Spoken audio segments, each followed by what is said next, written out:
you have to earn everything that you have. That's what our parents taught us at a really young age. We worked for everything we had. I think you kind of just figure out things on your own as well. You got to kind of be a go-getter, and you just can't be told what to do every time, man. Just sometimes you have to figure things out, and I think a lot of people lack that these days because the internet is so accessible. Everything's so accessible that you don't really ever learn now how to just dig deep and figure it out. They want to ask a million questions and you give them the secret sauce, but they never actually go and do it. The more stuff you give them free, the less they actually use. And sometimes you almost have to make them pay for it just so they actually apply it.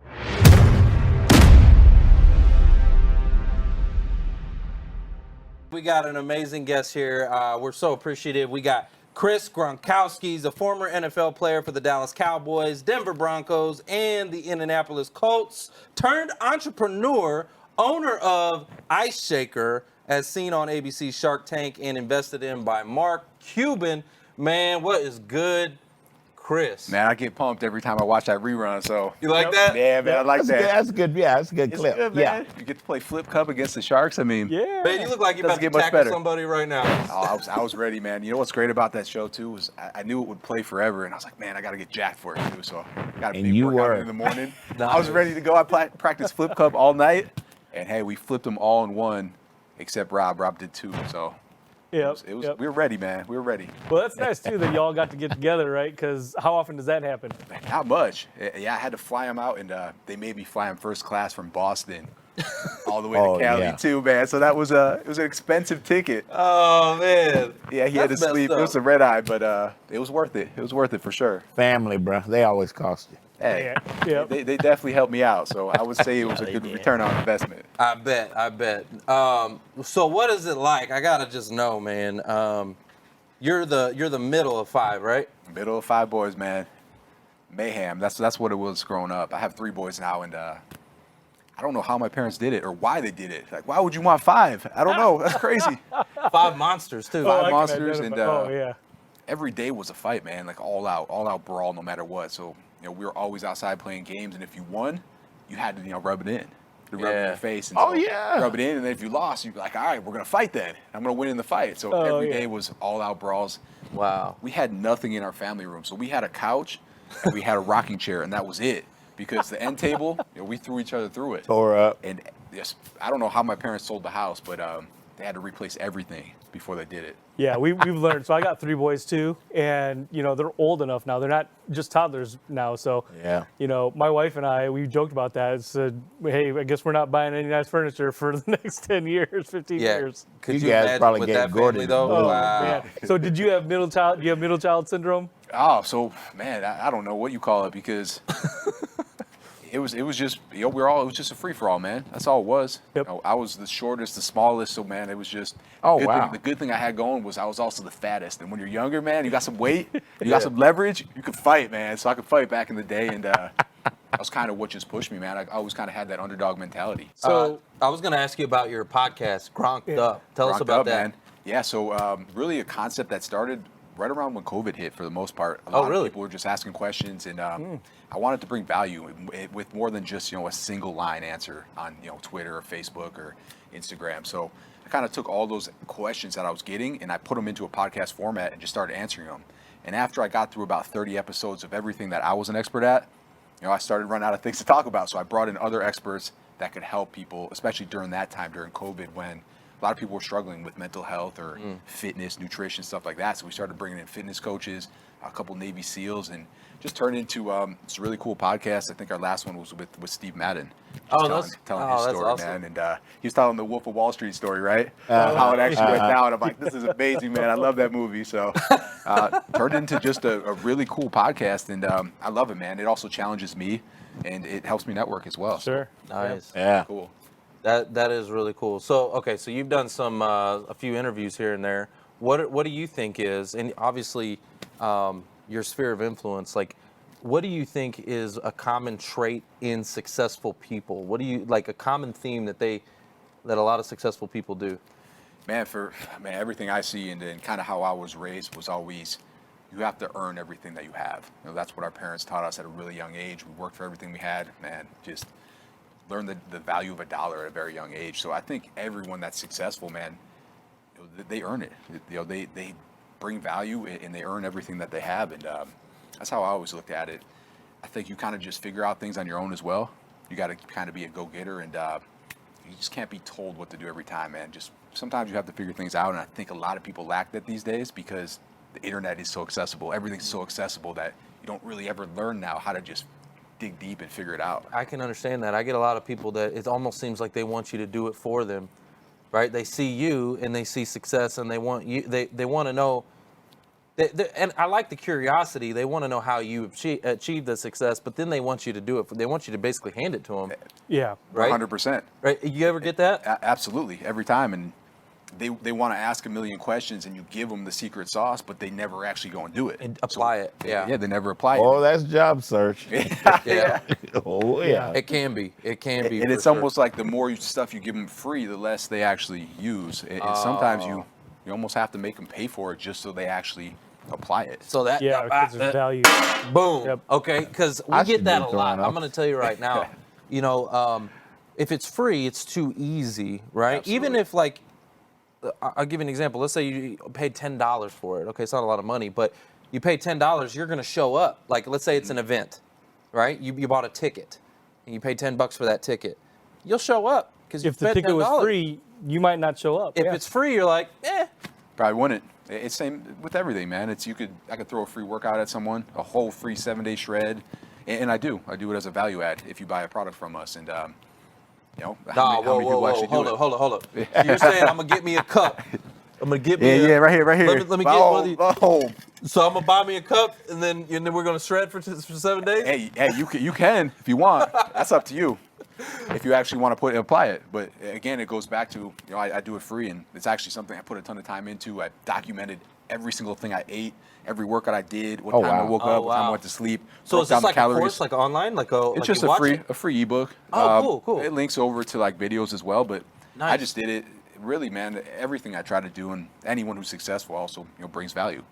And it was kind of, how can I bring value to our customers? Just extra value for being a customer of ours. So I did this, and I knew a lot of people were asking me questions about health and fitness. So I said, hey, I'm going to take a week and document every single thing I do and post it for them. So I can give them a legit answer instead of right. There you go. hey, eat healthy, hey, Right. work out, once a week. or That's here's your bread. plan. that's one of the cool things about creating content is like, so I've been creating content really heavily in this past year as well. And I now have that. People give me the common questions, right? And then I have a piece of content just for it. And I'm like, instead of having to take my time out, Yep. I have an evergreen video that I just, here you go, take a look at this. video. Right? Yep. I send it to them, and it does the same thing, but I don't have to take my time out every single time to answer that question in person. And it's a better answer too. Yeah. Right. You had time to actually put it together, and it's well done. It's well done. Right. So I just shoot that over as well. Anytime Love that. someone asks. So what was it like, because we were talking about this earlier, you've gone through a huge transition, right? From the NFL at that level to whatever it is that's next, right? So what was that like? So I was like the luckiest person in the world when it came to this, because that transition is brutal, man. And I have teammates, I have friends and family members that went through it, and you struggle because that's your identity, man. You played football probably since high school, sometimes before that, and you've done nothing else. You have no job experience. You have nothing. And so when you leave, man, you also take a huge salary cut. So when you're getting paid weekly and it's thousands, sometimes hundreds of thousands of dollars, and then you go to a new job that might pay you $50 a year, that hurts the ego a little bit, man. So most guys just don't do it. So they never start. They kind of just chill and live off their money, but then eventually they The run money out of runs money. out. And so for me, They like flash. yeah, because that's the lifestyle you're living, man. So you keep it going, but the money's not coming anymore. Right. And so they eventually run out. But for me, what happened was I went to 3 teams in 3 years, and my wife, after the 3rd team, was like, hey, I'm not looking for another job because it's rough. You guys know. So 3rd year, she's like, I'm going to find a way to work from home. So she started this online this e-commerce store. It was actually on Etsy. It was customizing wine glasses. And she was hand painting them, took forever. I thought it was the worst idea ever. And I came home and she's putting them in the oven to like bake them on and stuff. And I'm like, come on, let's just make dinner. Come on, what's going on? But they started to sell, and they started to sell so fast that she couldn't keep up. Nice. So she had to find a way to scale it. And at that point, it was 2012, and really the online personalization market wasn't there, or if it was like a 1 to 2 to 3 Yeah. turnaround time. Long turnaround. So I started looking into it. And I'm like, wow, this is a really good opportunity. And I went on for my 4th year. I got hurt and really started with her full time. And what ended up happening was just did a lot of research and really looked into it. And my first year outside the NFL, we were making more money than I was playing football. So I'm like, man, that was just a blessing, Oh yeah. Oh, Absolute yeah. blessing. And just grinded, man. Just tried to figure out what to buy, where to buy it, source it all. And I started running my own business from our house on our kitchen tables where we started. And we're still running it for about 2 years out of the house, and then eventually got a storefront and started hiring people. So That is ground awesome. ground Ground up, up, man. I mean, just yep. And then that just led to really 5 years into it. It led to this company. We were personalizing a ton of bottles, and there was insulated drinkware out there, and I couldn't bring it to the gym with me. It would make me mad. So I'd bring 1 cup to work. I'd use it all day, and then I'm like, man, I just want to go make a protein shake or pre-workout or whatever it is, and I have to grab another cup. And I would get mad because there'd be like 4 or 5 cups in the sink at the end of the day, right? I'm like, I just want 1 cup for everything I do. Right. And that's where the idea came from. So essentially, and if I don't let this offend you. I hope this doesn't offend you. Is it essentially like a Yeti with a shaker on it? Yeah, man. It's really the simplest idea that just no one did. No one did that. Is what it came down They to. have Nobody did Yetis it. and they got the flat top, Yep. right? I've got Yep. like 18 Yetis at the house, flat top. This is a Yeti with a shaker. That's all it is, man. It's really what it comes down to. Same technology. It's going to keep it hot or cold. And then we just added an agitator into it, measurement markings, a handle on it. Just kind of took the Yeti model and just gave it a ton more features. I love that. And made It's it for everything. Like Yeah. they say on the tank all the time. They say it's a better mousetrap. It Better is, man. mousetrap. Love that. And it's And easy Chris, as it I got to sounds. throw this out there, What's bro, that? because you and I we're essentially neighbors. So if as you guys are growing, if you need to hire anybody, guess who you need to call? That's right. Foster, the dot father. That's right. All I do is connect the right talent. I was a recruiter, so I give you the right kind of people that you need to get. And I love it because that is something I don't have experience in. So it is something I struggled with, and I did, probably what most people do. I went and hired family and friends. And, Right. Sometimes it works, sometimes it doesn't. That's And right. Yeah. And then it's tough. And then because after a they're while, friends though, and family, right? you run out It's of. tough. You also run out of friends and family too. And Right. we're at the point where Yeah. we ran out of friends and family that we could bring in. So Right. it was a good thing though, because then you really learn how to run a business the right way, because it's not, I can just trust this person with closing the store.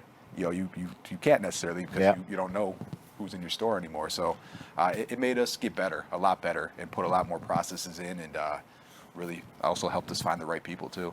What's the biggest challenge that you have overcome in either your, professional or your entrepreneurial? What's something that, in sports, like something Man. that you've overcome that was like a devastating moment that you felt like this sucks? Yeah, I'll tell you. Gordy beat you up. Nah, no way, man.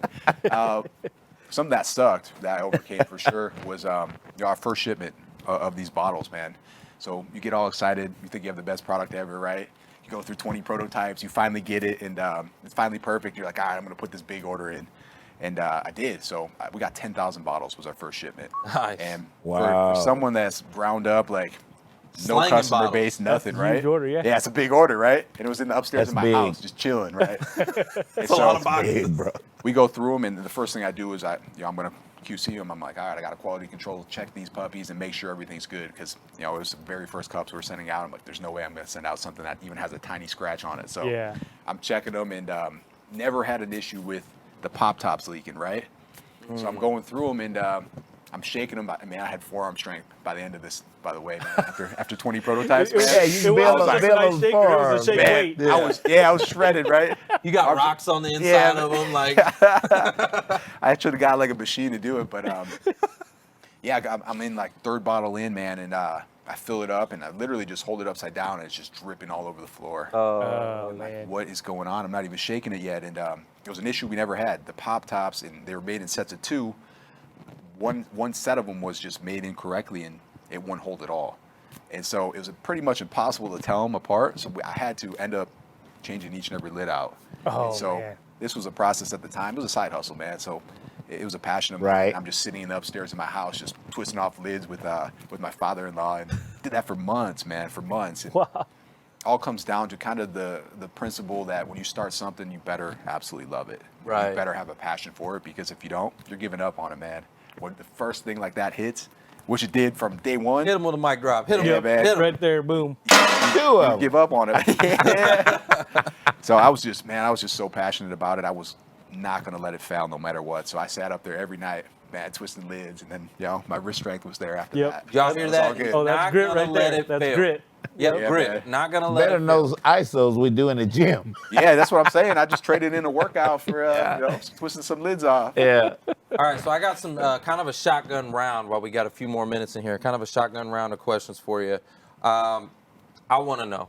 I just got to know. What was it like playing with Romo? Man, that whole team, it was just filled with talent, man. Every single player on that team, and it was insane for a rookie to go in there and just see that locker room, or the car show is what I call it. You pull in, man, there's a new $100,000 car in there every day, and that's and for me, a guy who just never thought I even had a chance, it was just mind blowing for me, man. So I was just in, head down, just trying to be the Just best I could getting be, it. man. Did Dez catch it? Dez.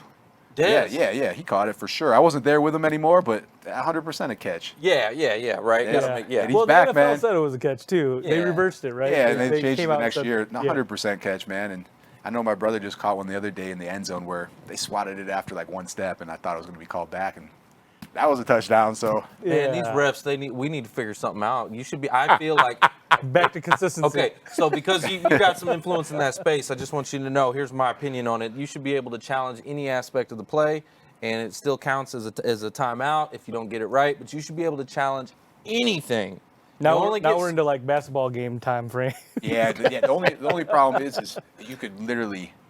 You can challenge every holding call on every play, man. I mean, there's holding every play. Right? There's only get holding so every many. play, there's, bro. there's Yeah. PI on every play. You only Yeah. get, it's the Yo. same rules though, because you only get so many, because you only get per timeout, right? So Yeah.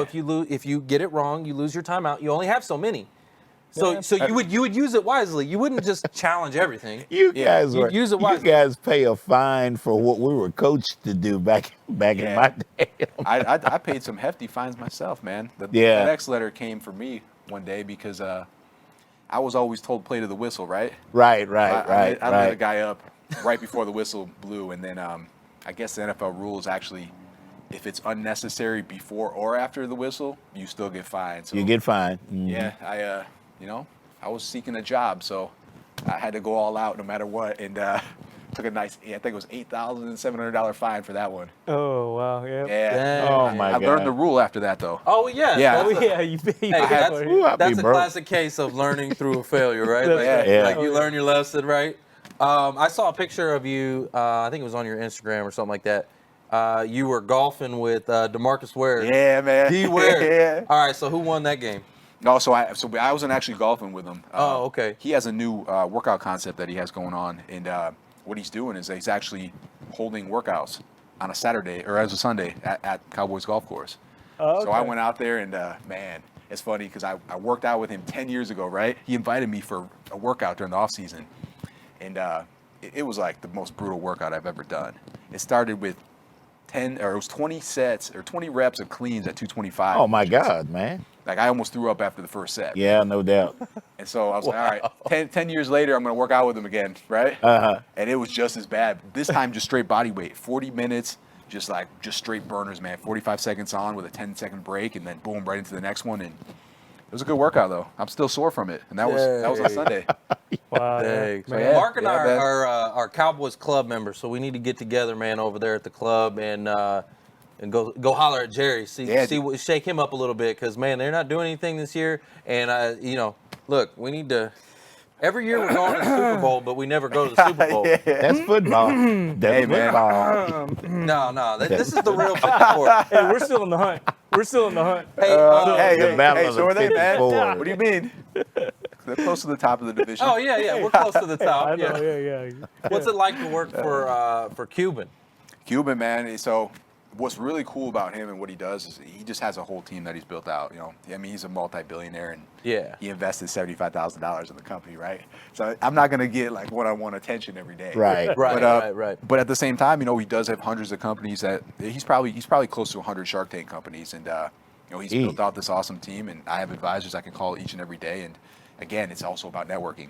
Right. What's cool about it is I can call any one of those other 80 companies under the Mark Cuban company's umbrella and Pick their brain. Yeah, and they're going to tell me, what I want to know, or maybe hook me up with a relationship they have, and it's huge, man. Dude. Stuff that I have questions about that I'm not sure about with, do I want to work with QVC, or do I want to bring in this SMS, company to send out text messages? That's a network. Email services, anything like that. They just say, hey, man, this company is crushing it with that. Why don't you talk to their CEO? He'll tell you. And now I'll get an unbiased opinion on anything that I want to know instead of hearing it from their sales rep. Dang, now that's a mic drop right there. I got to give a shout out to you Cuban. got to, we got to shout out Mark Cuban for that, because that's awesome. And by the way, if you're listening, go ahead and tag Mark Cuban. Yeah, just tag him. Let him know you're watching. Let him know, man. He's here at D-Town. We need to get He's right up the street. Right now, we need to get Mark on this thing. Yeah, with your influence, man, you could probably get him. Yeah, I'll go knock on his door. I don't care. Yeah. No, I won't. No. Hey, so we've had a lot of mic drop moments. I've been there once, man. What's that? Yeah, you're not getting to his front door. No, you're not getting to the gates. Yeah. Lasers. He's not. got lasers. I get to that front door without an appointment, man. Yeah. Thanks for listening to the Who You Know Show podcast. My name is Trevor Houston, and if you've enjoyed this episode, consider subscribing wherever you listen and leave us a positive review to help us keep the mics on in the studio. Until next week, that's the show. It's all about who you know.